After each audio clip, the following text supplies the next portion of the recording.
Welcome back to the Encounter Faith Podcast. Against my better judgment, today I get to welcome Ryan Hammer to the podcast. Ryan, welcome. What's up? Man, I am excited to have this conversation, mostly because, there's like 5 reasons, but I'm going to give 2. One is you and I are having to do this in an office that we share, just to set the scene for a listener. And our coworker is right over. Yeah, there's a good chance Chris McKenzie, you're going to hear him like very muted in the back of a mic, in the back of this conversation at some point today. Yep. And also because I'm going to try to be genuine with you here. It's going to be hard for me. I have never met a leader like you. And one of the things, we're going to do something a little bit different today on the podcast. I want to zoom out really, really far and talk about some of the foundational things that both make Good Shepherd unique, but also help shape, I think, some of the conversation that you might be having, dear listener, in your church if you don't go to Good Shepherd. So, Ryan Hammer, one of your many responsibilities around here is you help lead our worship team. Sure do. Yeah. So I'm going to start with a very broad question. When we talk about worship here, what do we mean? That's a good question, Ross, because I think the word worship has become synonymous with music in the church. And that is, it does a disservice to what God actually says is worship, right? In Romans, it says, in Romans 12, it says that you were to offer your life as a living sacrifice. This is your true and proper act of worship. And so I think when we just equate worship with music, we do our lives a disservice, right? Sure. I view a life of worship as a banquet table, 5-course meal, and all the fixins. Sure. But when we just think of worship as music, we're just getting maybe just some of the, pickled beets. It'd be like only getting pizza, but without sauce on it. Could you imagine? Who would do that? Right. Like you're missing out on the full experience of what God has for us. So yeah. So the clarification of that first and foremost is your life is worship, not just when you sing. Singing is a tool that we can use to worship. Sure. If that makes sense. It does. But the curiosity that I have from that is you are a musician. And as much as it pains me to say, you're a darn good one. Well, thank you. What I'm curious about as someone who is a creative person is when you are singing on a Sunday morning, what is the difference for you between leading worship and performing music? Another great one. Again, I think some of the modern church, I don't want to come off as too judgmental at all or too, I don't want to overgeneralize, but I think just the concept of like worship leaders has just greatly skewed what our actual role is. Yeah. We are not rock stars. We are not elevated in any form or capacity. So what I view, what my role, my team's role is on a Sunday morning is really to go, hey, these are the ways in which God has gifted each of us that we are using to serve him in the context of community and worshiping in a local church. We are no different. We are no elevated than the greeters that greet people when you walk into the building, or the people that clean the bathrooms, or those working in children's ministry. Though it is a more of a potentially forward facing serving role, it is no different than that. I like to picture myself. You asked what kind of my mindset was like when I am playing music within a service. I like to picture myself as like, man, I'm actually just standing in the 6th row. You know how Lutherans always sit in the same exact seat every time they walk into a worship space. For sure. So my my seat would be For like, the record, there's a couple of Baptists listening right now who are like, I mean, we do that too. Yeah. Okay, good. So it's not just strictly us, but my seat would be maybe like 6 or 7 rows back, on the left side of the worship center. And I'm standing next to everybody that's also standing there, except I just happen to have an acoustic guitar in my hand and but we're doing it together. It's a communal experience. It's not. So one of the things I do really believe is unique to worship here. I remember early on coming to Good Shepherd and thinking what I now know to be your team is facilitating worship the way that I try to facilitate a small group. Yeah. Or honestly, even host a podcast like this. Yeah. Right. Where the level of intentional humility that comes out of each of you, especially you, is immediately draws people's attention. But what I like so much about what you're saying is it also is independent of style. One of the things that I'm curious for someone who leads worship in a contemporary space, it would be easier for you to fall into some of the more worship influencer stuff, the program stuff. There's a version of Ryan Hammer that has a lot of posts on preacher sneakers. Yeah. Right. And has a lot of followers. But you were formed in an environment that I think has made that so antithetical to who you are. Yeah. Can you talk about how, even though you were worshiping and leading in a contemporary space, the influence that traditional worship has had on you? I love that because my family started coming to this church when I was in 7th grade. And in 7th grade, we'd come to the 9:30 a.m. service, which is your bread and butter, awesome traditional service, slamming choir, organ just vibrating the entire room, and that's one of the other things is when people complain about volume in contemporary worship. I'm like, dude, you did not hear the 1996 organ solo in the sanctuary. But anyways, I just have such great reverence for that, because that's how I grew up. And it really, you were talking about how I've been formed. I've been formed in the understanding that the style of music, again, is just a way of expressing our worship. Mm-hmm. There is no way that is better than the other. Mm-hmm. It is purely where you feel the most connected in offering that. But anytime we say, we can't worship if it's traditional or we can't worship if it's contemporary, basically we're saying, God, my worship to you is conditional. Mm-hmm. And it can only be done when it's done the way that I like it to be done. Mm-hmm. Well, newsflash, you aren't the one being worshiped. So there's a song that I hate. shameless plug. And you know me, very shameless plug. There's a lyric in a song that we wrote. It's not what you get, but it's what you bring. Yeah. We bring worship. So, to answer your question, I've been deeply formed in the concept of, what we would call traditional worship. Yeah. Yeah. And what I think is important to articulate for that is because I think sometimes people can come into a church environment expecting for worship to look a certain way, feel a certain way. And I love what you said about it. Not only is it limiting or making our worship conditional, it also puts blinders on us for whatever God might be doing in that moment. Some of the most powerful moments I've had with the Holy Spirit have been in an environment that started with me being like, this is weird. Mm-hmm. Right. And I love being able to, for our context, standing in our sanctuary. And if you look around, let's just call a spade, it's a lot of people standing still. Mm-hmm. Right. The term is the chosen frozen. Right.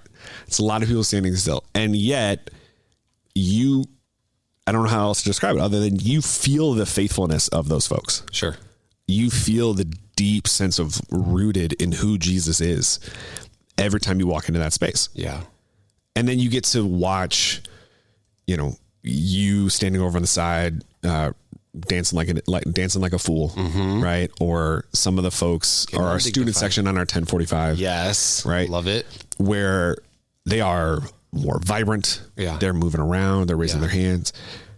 And you feel the sense of faithfulness when you're standing there. Yeah. What I'm curious about is if I'm newer to the church experience, I feel like both of those expressions could sometimes feel overwhelming. We just had over 3,000 people come into our building over the course of Holy Week, close to 4,000. What do you hope those folks took away from worship? Actually, I'm going to rephrase that question even. What do you hope those folks took away from the moments of the services that you were helping shape? Yeah. Well, when it comes to like physically expressing ourselves in worship, the Bible is pretty clear about many different postures when we worship. There are so many scriptures where it talks about clapping and shouting and lifting up your hands, but then there's also Moses took off his sandals, on this holy ground in front of the burning bush, and so there's no limit on what our worship could or should look like. Right. And one of the things I love about this community is the faithfulness of this community to say, if someone comes into a service on a Sunday morning, and just it has been struggling all week and maybe doesn't have the ability or the energy or let's be honest, even the faith in that moment to sing or to proclaim these truths about God. Right. That's what the person next to you is for, as well. They're to be the voice for the voiceless. And that doesn't just go for those of us privileged here at Good Shepherd. It goes literally for the entire world. Now I'm blowing your question out of the water here, Ross, because now we're going global Christian movement to say how fortunate we are here in this community to be able to worship freely. But yet there are some in this world that cannot proclaim freely what they believe. So I feel that pressure and that responsibility each and every week to be a voice for the voiceless, because there might be a time when I'm voiceless as well too. So that's good. Back to your question, or I think it's all part of it. No, that's good. But I'll share a quick story too, though. You talked about postures in worship and the chosen frozen and some of the more, outgoing kind of expressions of worship. I'll never forget there was a gentleman who would, again, Lutheran, sit in the third row every single day with his wife and his 2 kids. And he would stand with his arms crossed the entire time that we were praising, sure. Through music. And he wouldn't sing. He would just kind of stare at the screen and just fold his arms. And I remember looking at him one morning and just being like, man, I want so much more for you. I want, just let go, release. Also shout out to tell people that when you're standing there, Ryan can see you. Yes. Yeah. Yes. So I'm just man, my heart was burdened for him. And I was just I don't want to say I was disappointed, but I was just so I was kind of frustrated to be man, just let go, sing. And then it was literally that week on a Thursday that week, I was walking through our building, our cafe, and he was here for some reason. And I hear him shout my name, and he comes up to me and he's like, "Hey, Ryan, I just want to let you know, it's hard for me to sing, it's hard for me to express myself in worship, but I am soaking in every single one of those words." Yeah. And they are in my mind every day of the week. And I constantly am thinking about them. So I just wanted to let you know, it's hard for me to do these things, but those pieces are still having an impact on me. That's and good. I was like, wow. So you cannot judge the faith in a room by how many hands are raised or how many shouts of hallelujah might get shouted down. It's literally the way that the Spirit moves in every individual heart is so unique and so different. And who are we to think that we can anticipate or or project what the Spirit is actually doing. That's great. I want to talk a little bit about theology of space, but before we do that, one of the questions that comes up for me as you're describing that is, and you've talked about this a little bit, but I want to address it more directly, the connection between worship and resources. Because you are someone, as an example, you went to Cherish Watoto in Nairobi, Kenya, and you got to experience, shout out, these hour-long worship services. 3 hour long. Yeah, specifically. Where folks who are used to rolling up at an American megachurch and coming in 20 minutes late with coffee in their hands would be very confused about what this thing is. Yeah. Right. And now you've also been in environments where worship is led by YouTube videos. One of the curiosities I have for you is, how do you address that tension of valuing expressing music to a certain standard versus what you've been describing, which is the ability to let the Holy Spirit ultimately do the work? Yeah. I have always been motivated by that scene in Apollo 13 where, if this is not a spoiler, but okay, they're in trouble up in space and down.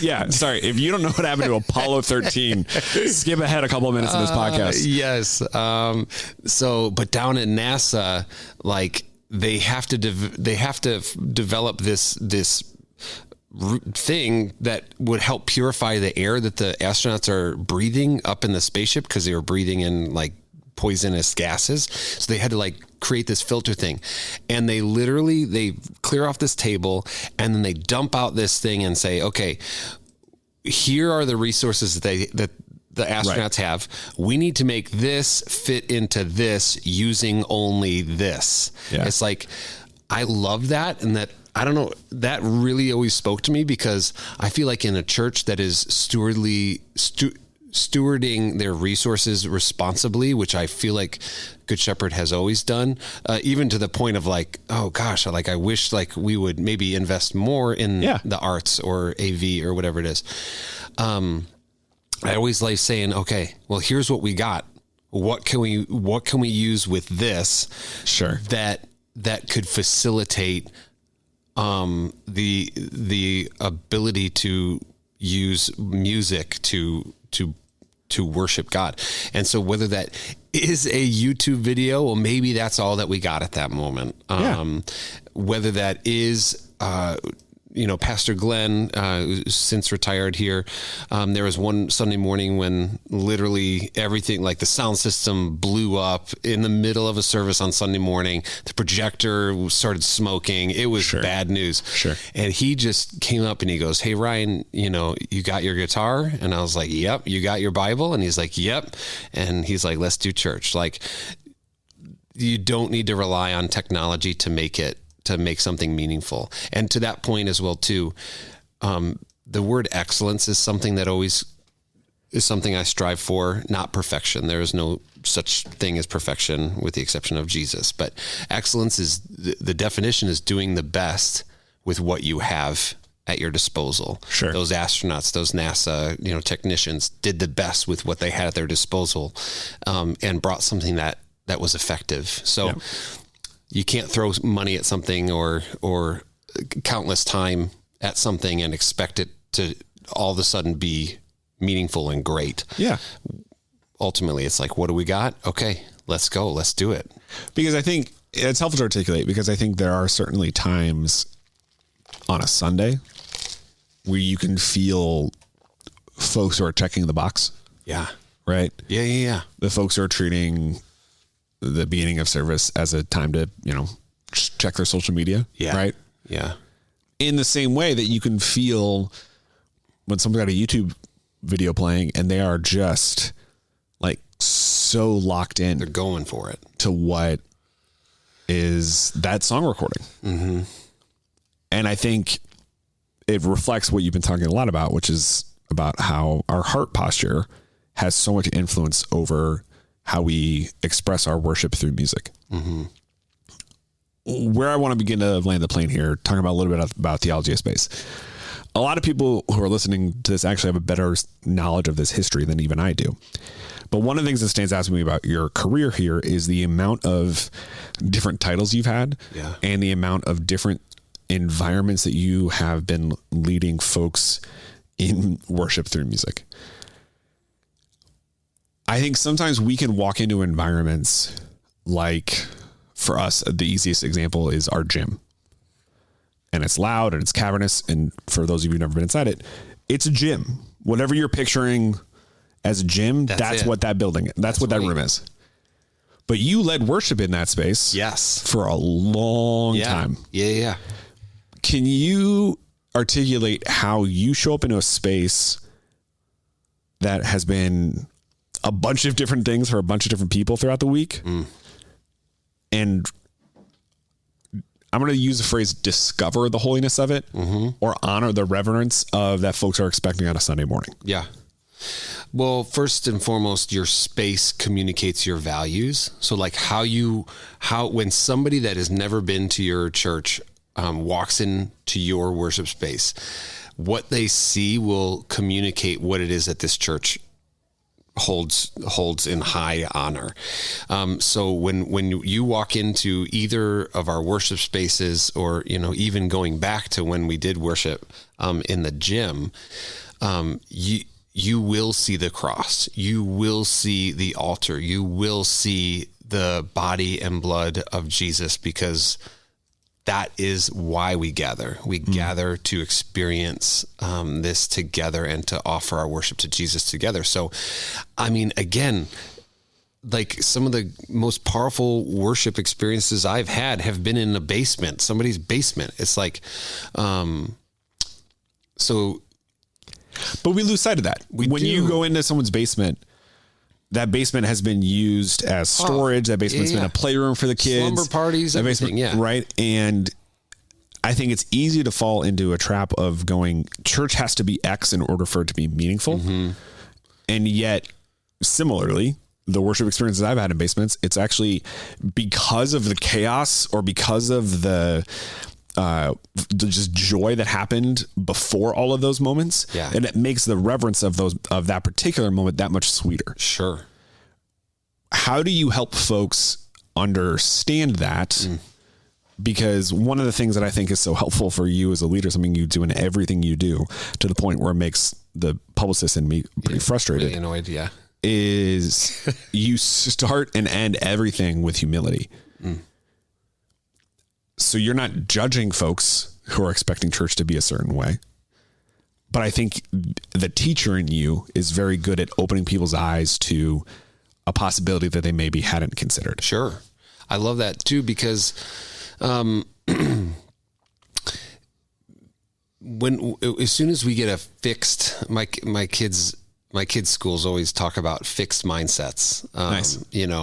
And as soon as we get a fixed mindset that I can only worship if it's, 68 degrees inside and, it must be in this pew or this chair at this, then, man, again, back to what I said earlier, our worship is conditional. The scriptures again say that you worship in spirit and truth wherever you are, God is present. And, so yeah, when it comes to that, man, I was just like, my heart breaks for people that make anything more of it. That's great. Not to go back to that great song, Matt Redman's song, back in the day, one of the OGs, I'm coming back to the heart of worship where it's all about you. It's not about these things that we've made it to be. When you come back to the heart, you experience Jesus in fresh and unique ways. And to get to do that in community is so special. Yeah. So special. For those of you who maybe haven't noticed, when you walk out of the worship center, Good Shepherd, there's a little sign on the door that says you are now entering the mission field. And having worked here long enough, I know that was probably someone did that one week and y'all just have never taken it down. Yeah. But Chris McKenzie. Yeah. C-Mac did that, 5 years ago, 6 years Probably, ago? Yeah. And it's been up ever since. Yep. And we're not unique in that type of language. No. But for those who are still listening, odds are you've been following Jesus for a longer time. I'm curious what you want folks who have those experiences in worship on a Sunday morning and how they begin to bring that out. Because I imagine, knowing you, it's a lot more than just playing music on a Spotify playlist. Oh, yeah. Although you should check the show notes wherever you're listening to catch some of our music on Spotify. Like what? Like what specifically? Like Bringing Praise. Bringing Praise. Yeah. 11:11 worship. Spell it out. 11:11 worship. Spell it out. That was so painful for you to say. You did so good earlier. I thought that was pretty decent, but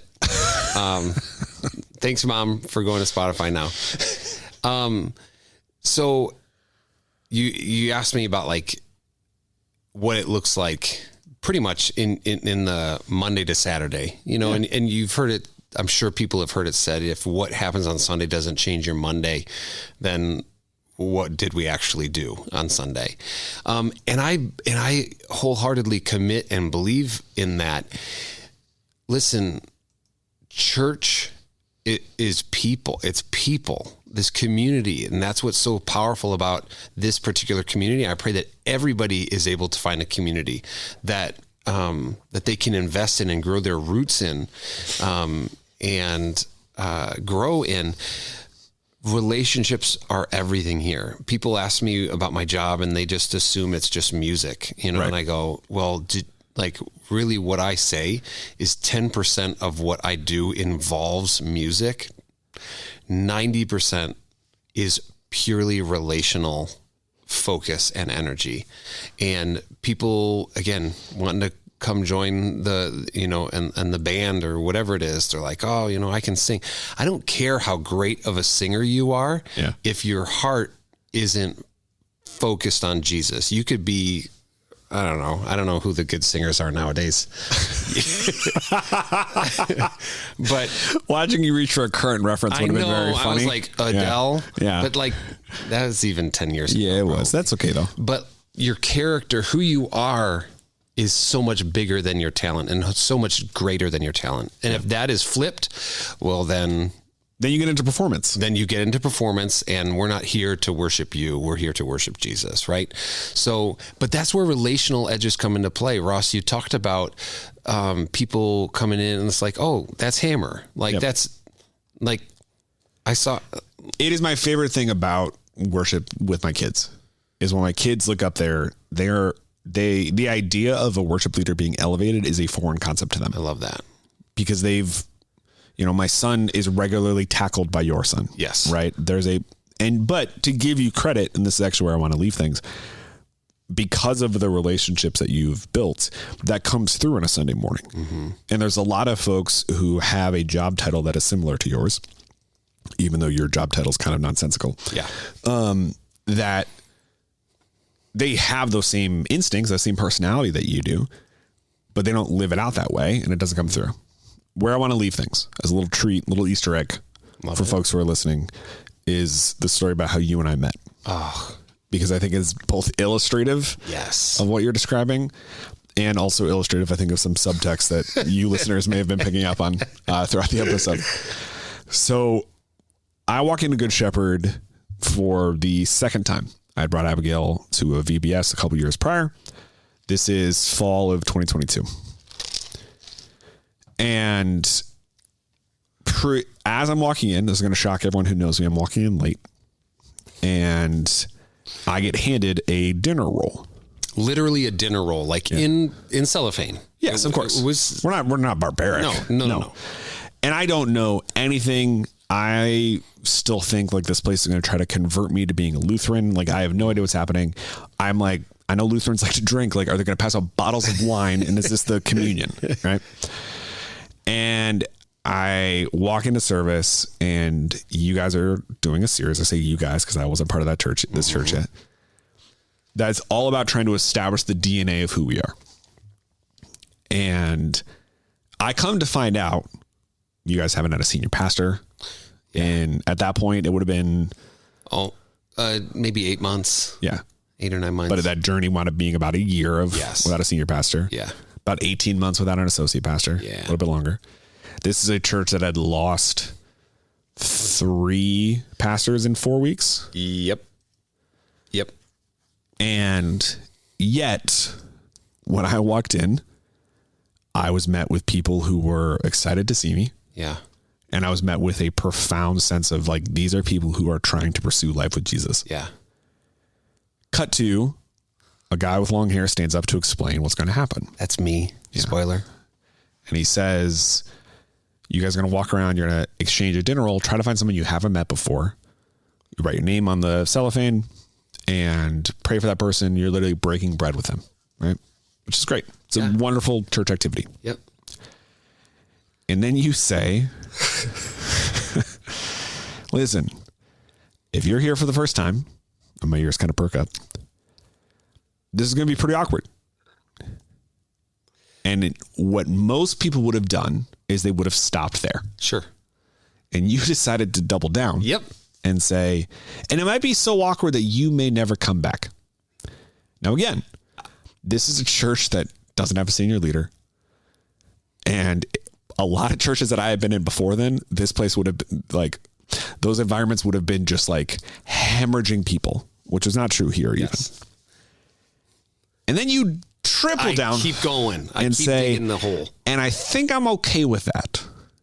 But here's so basically I said, I think I'm okay if you don't come back to our church. Because if you're not going to lean in here, you need to lean in somewhere. Yeah. Now, what you didn't know was the church I had been to the week before, as we were trying to find a new church home, gave me a really sour taste in my mouth. And I'm walking into this place jaded, extra cynical, like, man, people are just playing church. No one knows how to do real church. And then I have a guy stand up who is insane enough to confidently say, we're going to go pursue Jesus here in community and life with each other. And if this vibe isn't right for you, great, go find somewhere else. Because you're going to have to do it somewhere else. Because you're going to have to do it somewhere else. Why not here, though? And you have this look on your face. I knew in that moment when I said, I'm okay with if you don't come back here because you're going to have to I caught my wife's eyes. My wife was sitting in probably the second row and her eyes got as wide as saucers. And I'm like, oh my gosh, what did I just say? 100%. I knew I was going to have to pay for that one. And I saw on your face, I'm in trouble at home. Yeah. Because folks who've listened to this podcast for any length of time know I have said plenty of dumb things behind a microphone too. Yeah. So I walk up to you after service is over. Service is done. Very few people are left in that room. And okay. Hold on. Let me say. So service is done. My wife comes immediately up to me. She's like, and again, this is 20 minutes after I said this thing. 20 minutes after the first thing out of her mouth, she's like, I cannot believe that you said that. Yeah. Like, you can't say stuff like that. And as we're talking to this, we're walking towards the back of the room, where the exit is and everything. And she's just like kind of tearing into me. And I'm like, I can't believe I said that. I just got like, whatever. And then interrupting the two of us, this gentleman comes over and he goes, hi, my name is Ross. And this is my first time here. And I just, oh my God, my heart just sank. I was like, okay. And he waited to come talk to me. Like, I am in trouble. Yeah. My wife's here. She's ragging on me. But then you said, and I loved what you said, and I'll come back next week. Yeah, that's exactly what you said. It's like, this is my first time here. And I loved what you said. I'm coming back next week. Yeah. And I looked over at my wife. Yeah. I want to be clear, for those of you who know Ryan and Bethany, that was the last time I agreed with Ryan over what Bethany said. Well, out of fear. Out of fear. Oh, out of fear. 100%. 100%. No, I love my wife. None of this is making the podcast. All right. Oh, darn it. Ryan, thank you. Thank you for doing this. And everybody, thank you for listening. We'll talk to you next week. Later. Thank you for listening to the Encounter Faith podcast. This podcast is a service of G. Shep Productions from Good Shepherd Lutheran Church in Naperville, Illinois. All rights reserved. If you're in the area, we'd love to meet you on a Sunday morning at our 9 a.m. or 10:45 services. At Good Shepherd, we are inviting everyone to walk together in the calling of Christ for a life of eternal impact. This podcast is produced and hosted by me, Ross Cochran. And our theme song is Wake the Earth by 1111 Worship. Thank you for listening. We'll talk again soon.